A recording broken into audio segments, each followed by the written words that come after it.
Good morning. Whenever I go over here to a corner store, invariably there's a line of people waiting to buy lottery tickets or scratch offs. And what they're looking for is to get rich.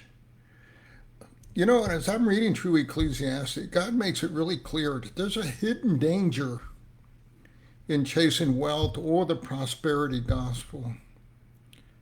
It's very subtle, and it seems the opposite of what people think. In Ecclesiastes, Solomon says this: Moreover, when God gives any man wealth and possessions and enables him to enjoy them, to accept his lot and be happy in his work, this is a gift from God. He seldom reflects on the days of his life because God keeps him occupied with gladness of heart. What has happened here? If you see a poor man with a poor family and he's in need, invariably he's going to go to God. He's going, God, help me. I got this bill coming up. I got to pay my rent. My kids need to eat. He's going to stay occupied with his need before God. But if you see a person that's rich or well-to-do and he has a lot of money, what happens to him is that he doesn't need to go to God. He becomes preoccupied with what he has. He's satisfied. That's the danger under the sun. A lot of people chase wealth. They climb that ladder of success. They want to get up there. They got all their ducks in a row. They got their 501k. They got a savings. They got all this stuff. But they missed out on the most important thing. That is, they got satisfied with things that are temporal and did not get to really seek God to enjoy the things that are eternal. There's a danger in chasing the prosperity gospel when preachers talk about if you come to Christ, he's going to make you successful, he's going to provide for all your needs. First of all, the Bible doesn't teach that.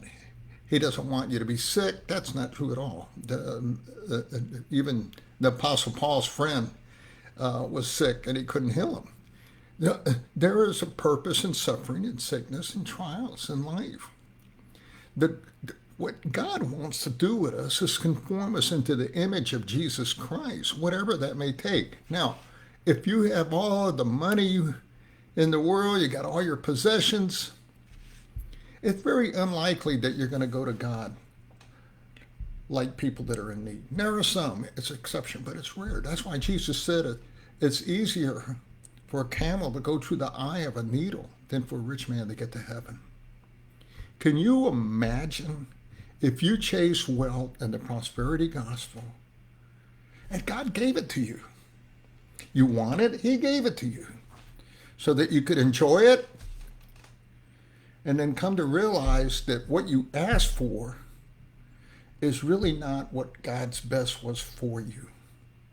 God's best for Israel was for God to be their king, but they kept saying to God, give us a king, give us a king. We want to be like everyone else. We want to chase the American dream.